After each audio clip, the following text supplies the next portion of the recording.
Todo ano a gente olha para trás tentando entender o que mudou, o que deixou, quais lições foram aprendidas. E na aviação 2025 foi daqueles anos que não passaram em silêncio. Teve avanço tecnológico, teve decisões difíceis, acidentes, despedidas e acontecimentos que vão continuar ecoando por muito tempo. Então, senta que lá vem história de quinta-feira com a retrospectiva do ano.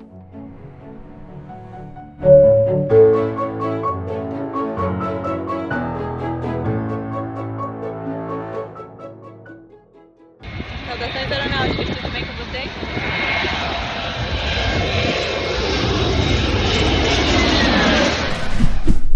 Tudo bem. 10 segundinhos. Preciso do seu voto porque nós passamos para o top 3 do IBEST. Todas as vezes que você votou em mim, aqueles votos foram zerados. Agora é uma nova categoria, top 3, a categoria Curiosidades. Vamos votar, pessoal? Muito obrigado. O ano começou lembrando algo que a aviação nunca esquece. Cada pouso e cada decolagem exigem respeito absoluto aos limites. E logo nos primeiros dias do ano, um Cessna Citation 525 ultrapassou o fim da pista em Ubatuba, atingindo a área da praia. O piloto perdeu a vida e o episódio levantou novamente o debate sobre operações em pistas curtas, tomadas de decisão e gerenciamento de risco. E ainda em janeiro, um Airbus A321 foi totalmente exterminado pelo fogo na Coreia do Sul. E as investigações iniciais passaram a olhar com atenção para baterias e sistemas elétricos, power banks principalmente. E é um tema que atravessaria o ano inteiro. Mas janeiro também trouxe um momento histórico. O XB-1 da Boom Supersonic rompeu a barreira do som, tornando-se o primeiro avião civil supersônico desde a época do Concorde. É um sinal de que, enquanto alguns fatos nos fazem frear, outros empurram a aviação para frente e para o futuro. E falando em futuro, se a aviação tivesse um checklist de Natal, eu te garanto que conforto estaria no item número 1. A gente passou por um ano pesado na aviação. Teve investigação, decisão difícil, tecnologia avançando. E olha que curioso.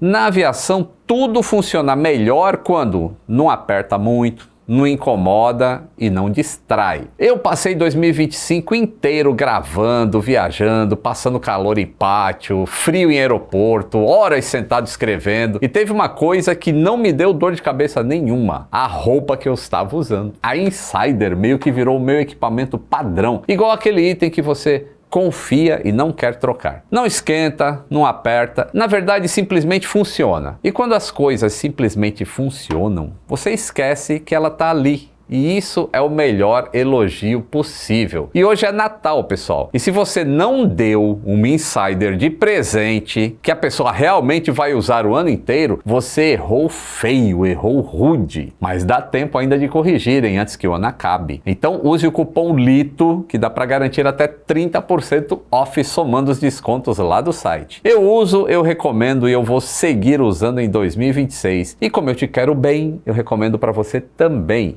Hein? Agora sim, respira fundo e ajusta o cinto e vamos voltar para a nossa retrospectiva da aviação. O mês de janeiro terminou com um choque literal. Um helicóptero militar colidiu com um voo da American Airlines em Washington, reacendendo as discussões sobre coordenação entre tráfego civil e militar em áreas congestionadas e a maneira como os Estados Unidos gerenciam o tráfego aéreo. E aí chegou fevereiro. Seguranças, teorias e realidades. Fevereiro trouxe um acidente que impactou diretamente o Brasil. Um King Air caiu logo após decolar do campo de Marte, mobilizando as investigações do CENIPA, do CIPA-Air, que usa o sistema Reason de investigação. E poucos dias depois, o setor perdeu uma de suas maiores referências intelectuais, o James Reason, o criador do modelo do queijo suíço. Ele faleceu aos 86 anos. E a teoria que ele criou ajudou a aviação e muitas outras indústrias a entender que acidentes não nascem de um erro só, mas de camadas que falham em sequência. E ainda em fevereiro, um 737 MAX da Gol colidiu com uma viatura durante a decolagem no Galeão. Um evento que trouxe à tona falhas de operações em solo, consciência situacional e coordenação entre equipes. A gente fez um vídeo, tá? Episódio 1352. E no Canadá, um CRJ da Delta terminou o pouso de cabeça para baixo em Toronto. Vocês lembram dessas imagens? Que essas imagens correram o mundo. E lembraram claro, né, que a engenharia de estruturas mantém pessoas vivas, mesmo quando tudo parece dar errado. E aí chegou o março e abril. O março foi marcado por decisões institucionais. A ANAC suspendeu cautelarmente as operações da Voipaz, enquanto a Latam passou a operar em Fernando de Noronha para garantir conectividade. E também foi o mês que a Korean Air apresentou uma nova pintura, dividindo opiniões e mostrando como identidade visual também comunica estratégia. E em abril, o setor aéreo brasileiro registrou o maior fluxo de passageiros desde o ano 2000, um dado que mostrou uma forte recuperação, apesar dos desafios. E abril trouxe despedidas simbólicas. Faleceu Val Kilmer, o eterno Iceman de Top Gun, um personagem que ajudou a moldar o imaginário da aviação para gerações inteiras. No mesmo período, um helicóptero caiu no rio Hudson sem rotor e sem cauda, em Nova York, levantando questionamentos técnicos imediatos. Ao mesmo tempo, a Voipaz entrou com pedido de recuperação judicial. Mas o mês trouxe alertas de comportamento.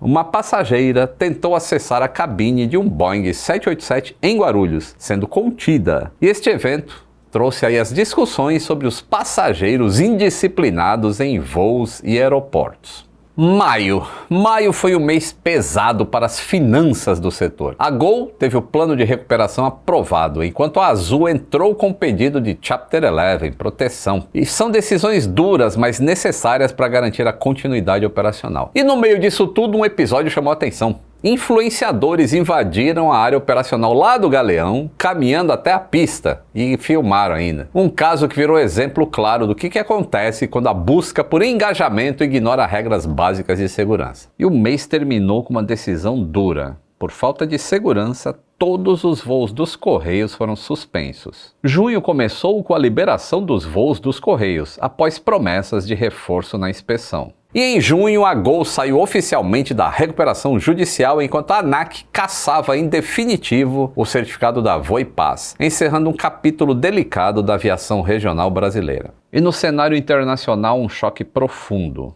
Um Boeing 787 da Air India caiu logo após a decolagem com mais de 240 pessoas a bordo. Apenas um sobrevivente, e ele saiu andando do avião. Um acidente que marcaria o ano e abriria uma investigação longa e sensível. E aí a gente chega no segundo semestre, que foi marcado por investigações complexas. O acidente com o Boeing 787 da Air India passou a focar nos cortes de fornecimento de combustível, de maneira intencional, levantando debates técnicos profundos e também críticas à condução da investigação lá do órgão indiano. E realmente tá feio aquela investigação, viu?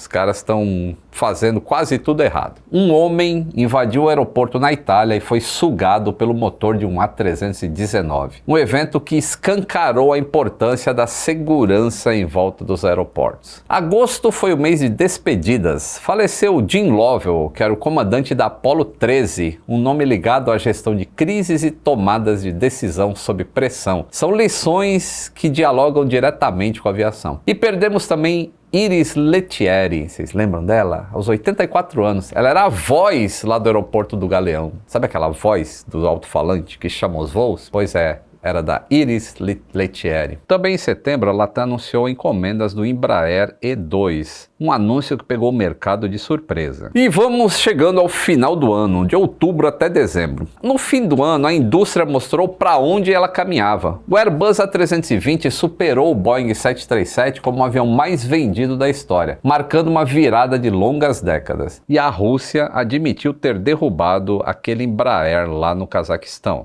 E a Embraer aqui, ó, atingiu a maior carteira de pedidos de sua história, enquanto o X-59 estava abrindo caminho para uma nova era supersônica, mais silenciosa e mais controlada. E o Supremo Tribunal Federal suspendeu todos os processos sobre atrasos e cancelamentos de voo por mau tempo, ainda bem. Um MD-11 da UPS saiu da pista durante a decolagem e ficou totalmente destruído. Dias depois, os Estados Unidos suspenderam todos os voos do modelo. O relatório preliminar apontou falha estrutural. E em dezembro, um nome antigo voltou ao noticiário, o MH370.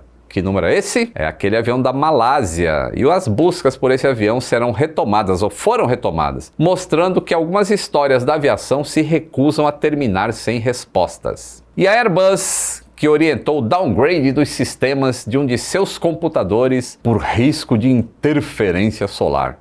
Aconteceu agora, vocês lembram disso, né? As companhias brasileiras, felizmente, não tiveram impacto. Mas tiveram impacto dos fortes ventos de um ciclone extratropical que afetaram a operação em aeroportos do Brasil inteiro. 2025 foi um ano simples para a aviação, mas foi um ano que mostrou que segurança se constrói todos os dias, que tecnologia avança, que erros cobram seu preço e que aprender e melhorar continua sendo a parte mais importante de voar. Muito obrigado por ter me acompanhado em 2025, por ter contribuído com o canal, por ter aprendido algo novo, por ter sofrido e sorrido com a aviação. Se você valoriza esse trabalho de contar histórias que fazem a diferença na segurança ou no seu conhecimento da aviação, considere então se tornar membro do canal. É só clicar no botão Seja Membro aí embaixo. Ó. Além de apoiar financeiramente a continuidade desse trabalho, você tem acesso exclusivo a conteúdos inéditos e lives especiais. E o seu nome fica aqui nos créditos dos vídeos finais em que aparece para sempre. Aliás, Natan, vamos fazer uma coisa diferente na tela final desse vídeo. Vamos deixar o nome em tela cheia de todo mundo correndo um pouco mais devagar, de todo mundo que está agora ativo em dezembro. E enquanto eu estou falando, está passando o seu nomezinho aí na tela. Um grande abraço, Feliz Natal para todo mundo, para toda a família, muita saúde, muita prosperidade em 2026 e até lá, estamos juntos!